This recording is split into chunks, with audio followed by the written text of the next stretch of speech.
How do you discover what you don't know about yourself? Hi, I'm Dr. Heath, psychoanalyst for Freudalicious Mind.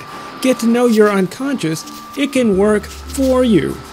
Sometimes we get to know our unconscious through another person. See, our mind is like an iceberg.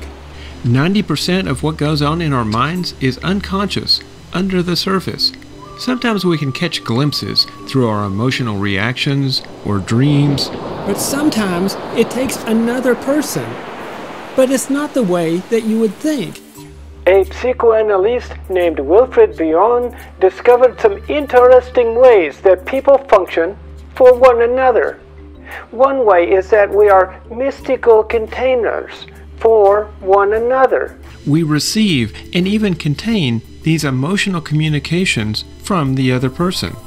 So this stuff in our unconscious shows up in the other person's reactions or the kind of people we pick as friends. You'd think a therapist could figure out what was wrong with you and tell you. But it's the opposite of that. Bion said that a real understanding of another person sneaks up on you. It's like we have to forget everything in order to see what is in front of us.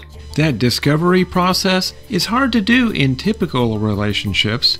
Personal reactions are always getting in the way.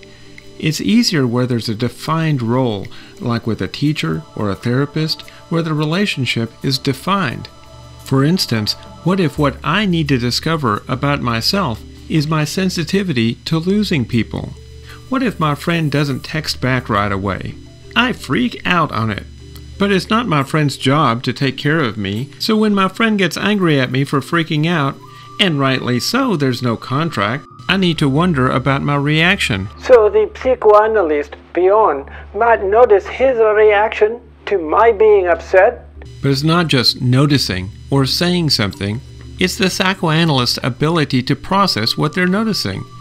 The analyst might have an emotional reaction, but they might see it as a communication from the patient. So they don't just react, they try to understand what the emotions are saying. But even if it's with friends, if it happens a lot, I can ask myself, what is this that's bothering me so much? What's the meaning of it? What bothers me so much when they don't get back to me? And that's the hard part, discerning what the feelings are telling us. If you need to, talk with somebody who can help you listen to your inner voice. Therapists are good at this. The way a person sees the world is like a script running under the surface all the time. The more we know about ourselves, the freer we can make decisions about our life. Oh, we're out of time for today though. Help me keep these videos advertisement free.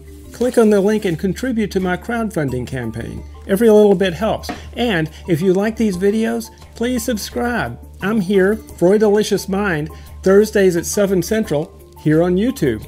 See you next time as we continue to explore our mind.